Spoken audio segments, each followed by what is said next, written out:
LIC of India presents Union Budget 2025. Co-presented by Sensodyne. Co-powered by SBI, the banker to every Indian. LIC Housing Finance Limited. Associate sponsored by KCC Limited, Ambuja Cement. Budget ಅಂದ್ಕೊಳ್ಳಿ ಎಲ್ಲರ ಕಿವಿ ಚುರುಕಾಗುತ್ತೆ. ಯಾಕಂದ್ರೆ ಬಜೆಟ್ನಲ್ಲಿ ಏನಾದರೂ good news ಸಿಗುತ್ತಾ ಅಂತ. So 2025ನೇ ಸಾಲಿನ ಸಂಸತ್ತಿನ budget ಅಧಿವೇಶನ ರಾಷ್ಟ್ರಪತಿಗಳ ಭಾಷಣದ ಮೂಲಕ ಇವತ್ತು ಆರಂಭ ಆಗಿದೆ. ಆದರೆ ನಾಳೆ ಬಹಳ ಪ್ರಮುಖವಾದಂಥ ದಿನ. ಯಾಕಂದ್ರೆ ನಾಳೆ ಬಜೆಟ್ ಮಂಡನೆ ಮಾಡ್ತಾರೆ ವಿತ್ತ ಸಚಿವೆ ನಿರ್ಮಲಾ ಸೀತಾರಾಮನ್. ಆದರೆ ಈ ಬಾರಿ ಒಂದಷ್ಟು ಕ್ರಾಂತಿಕಾರಿ ಘೋಷಣೆಗಳು ಆಗ್ಬೋದಾ? ಟ್ಯಾಕ್ಸ್ ವಿಚಾರದಲ್ಲಿ ಕೂಡ ಈ ನ್ಯೂ ರೆಜಿಮ್ ಓಲ್ಡ್ ರೆಜಿಮ್ ಏನಿದೆ, ಸೊ ಇದಕ್ಕೆ ಸಂಬಂಧಪಟ್ಟ ಹಾಗೆ ಒಂದಷ್ಟು ಕುತೂಹಲ ಇದೆ. ಎಲ್ಲಿವರೆಗೆ ರಿಬೇಟ್ ಸಿಗುತ್ತೆ, ಎಲ್ಲಿವರೆಗೆ ಒಂದು ಕನ್ಸೆಷನ್ ಸಿಗುತ್ತೆ, ಟ್ಯಾಕ್ಸ್ ಕಟ್ಟುವಂಥವ್ರಿಗೆ ಏನು ಗುಡ್ ನ್ಯೂಸ್ ಸಿಗ್ಬೋದು, ಹಾಗೆಯೇ ಸಂಬಳದಾರರಿಗೆ ವ್ಯಾಪಾರಸ್ಥರಿಗೆಲ್ಲ ಏನೆಲ್ಲ ಬೆನಿಫಿಟ್ ಆಗುತ್ತೆ, ರಾಜ್ಯಕ್ಕೆ ಏನು ಬರುತ್ತೆ, ಇದರ ಬಗ್ಗೆ ಕೂಡ ಕುತೂಹಲ ಇದೆ. ಒಂದು ರಿಪೋರ್ಟ್ ಇದೆ, ಬನ್ನಿ ನೋಡೋಣ.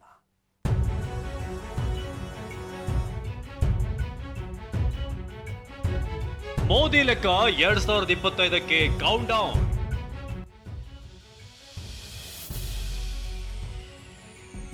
ವೇತನದಾರರು ಜನಸಾಮಾನ್ಯರಿಗೆ ಸಿಗುತ್ತಾ ಬಂಪರ್?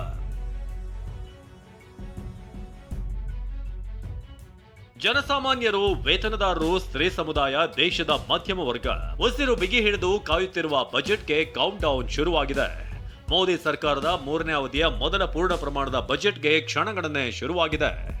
ಬಡ ಮತ್ತು ಮಧ್ಯಮ ವರ್ಗದ ರೈತರು, ವ್ಯಾಪಾರಿಗಳಿಗೆ, ವೇತನದಾರರಿಗೆ ಮೋದಿ ಭರ್ಜರಿ ಗಿಫ್ಟ್ ಕೊಡ್ತಾರೆಂಬ ನಿರೀಕ್ಷೆ ಇದೆ. ಈ ಸುಳಿವು ನೀಡಿರುವ ಮೋದಿ ಐತಿಹಾಸಿಕ ಬಜೆಟ್ ಮಂಡಿಸುತ್ತೇವೆ ಎಂದಿದ್ದಾರೆ. देश की जनता ने मुझे तीसरी बार ये दायित्व दिया है और इस तीसरे कार्यकाल का ये पहला पूर्ण बजट है और मैं विश्वास से कह सकता हूं कि 2047 जब आजादी के 100 साल होंगे, विकसित भारत का जो संकल्प देश ने लिया है, यह बजट सत्र एक नया विश्वास पैदा करेगा, नई ऊर्जा देगा. ಇಂದಿನಿಂದ ಬಜೆಟ್ ಅಧಿವೇಶನ ಶುರುವಾಗಿದ್ದು ಮೊದಲ ದಿನವಾದ ಇಂದು ರಾಷ್ಟ್ರಪತಿ ದ್ರೌಪದಿ ಮುರ್ಮು ಜಂಟಿ ಸದನ ಉದ್ದೇಶಿಸಿ ಭಾಷಣ ಮಾಡಿದರು. ಇದಾದ ನಂತರ ಹಣಕಾಸು ಸಚಿವೆ ನಿರ್ಮಲಾ ಸೀತಾರಾಮನ್ ಉಭಯ ಸದನದಲ್ಲೂ ಆರ್ಥಿಕ ಸಮೀಕ್ಷಾ ವರದಿಯನ್ನ ಮಂಡಿಸಿದರು. ರಾಷ್ಟ್ರಪತಿ ಬಡ ಮಹಿಳೆ ಸೋನಿಯಾ ಗಾಂಧಿ ವಿವಾದ. ರಾಷ್ಟ್ರಪತಿ ದ್ರೌಪದಿ ಮುರ್ಮು ಭಾಷಣದ ಬಳಿಕ ಕೈ ಅಧಿನಾಯಕಿ ಸೋನಿಯಾ ಗಾಂಧಿ ವಿವಾದ ಮೈ ಮೇಲೆ ಎಳೆದುಕೊಂಡಿದ್ದಾರೆ. ಬಡ ಮಹಿಳೆ ಅನ್ನೋ ಮೂಲಕ ಬಿಜೆಪಿಯ ಕಣ್ಣು ಕೆಂಪಗಾಗಿಸಿದ್ದಾರೆ.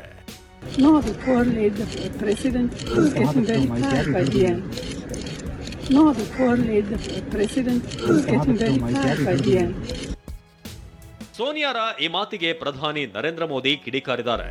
10 ಕೋಟಿ ಆದಿವಾಸಿಗಳಿಗೆ ಮಾಡಿದ ಅಪಮಾನ ಎಂದು ವಾಗ್ದಾಳಿ ನಡೆಸಿದ್ದಾರೆ. एक आदिवासी बेटी का बोलना इनको बोरिंग लगता है. ये देश के 10 करोड़ आदिवासी भाई बहनों का अपमान है. ये देश के हर गरीब का अपमान है. ಆದರೆ ಪ್ರಿಯಾಂಕಾ ಗಾಂಧಿ ತಮ್ಮ ತಾಯಿ ಹೇಳಿಕೆಯನ್ನ ತಿರುಚಲಾಗಿದೆ. ದೇಶವನ್ನ ಕಮರಿಗೆ ತಳ್ಳಿರುವಂತ ಬಿಜೆಪಿಗರು ಮೊದಲು ಕ್ಷಮೆ ಯಾಚಿಸಲಿ ಅಂತ ಗುಡುಗಿದ್ದಾರೆ.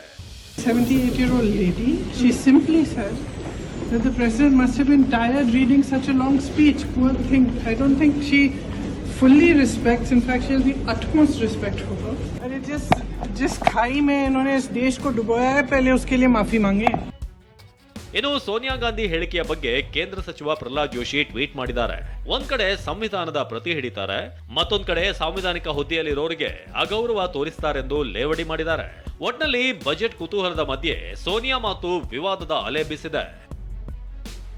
ಹರೀಶ್, TV9, ನವದೆಹಲಿ.